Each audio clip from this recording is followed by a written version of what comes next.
राजनीति में बुराइयां बहुत आ गई, नैतिक पतन हो गया, आचरण खत्म हो गया, पार्टी के प्रति वफादारी खत्म हो गई, विचारधारा खत्म हो रही है और किसी भी पार्टी का आए, किसी भी पार्टी में घुस जाए, मेंबर ऑफ पार्लियामेंट बन जाए, एमएलए बन जाए, मंत्री बन जाए। मैंने तो ये देखा है कि आज की राजनीति कॉमर्शलाइज्ड हो गई है, उद्योग हो गई है। जो राजनीति पावन जनसेवा का पवित्र कार्य थी, वो जनसेवा से भटककर खुद की सेवा कैसे हो, मैं पैसे वाला कैसे बनूं, मेरा रिश्तेदार भाई नातेदार कैसे पैसे वाले बने, मैं ज्यादा से ज्यादा पैसे कैसे कमाऊं, इस भ्रष्टाचार में राजनीति इस दलदल में घुसी हुई है। उस राजनीति से, उस दलदल और भ्रष्टाचार भरी अनैतिक आचरण वाली राजनीति से जब तक राजनीति की गंदगी नहीं हटेगी।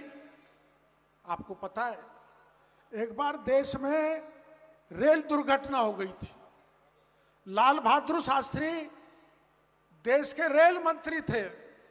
उन्होंने तनक भी सोचे विचारे कर पद की परवाह न करते हुए ये कहा कि मेरी जिम्मेदारी, नैतिक जिम्मेदारी है कि मैं सही ढंग से रेल का विभाग मैं संभाल नहीं सका, कार्रवाई नहीं कर सका, इसलिए एक्सीडेंट होकर मेरे कई देशवासी मौत के मुंह में समा गए। मेरी जिम्मेदारी बनती है कि मैं रेल मंत्री के पद से इस्तीफा देता हूं। ऐसी स्वच्छ और हाई मोरल वाली राजनीति की आवश्यकता है। मेरे को भरोसा है गुरुदेव धार्मिक आध्यात्मिक प्रवचन तो हमको देंगे ही, लेकिन ये जो राजनीति दलदल में जा चुकी है, जहां पर भारी भ्रष्टाचार है, जहां पर भारी जातिवाद है, जहां भयंकर वंशवाद है, जहां पर रोज कीचड़ उछाला जाता है एक दूसरे के ऊपर, उससे देश मजबूत नहीं होता, लोकतंत्र कमजोर होता है।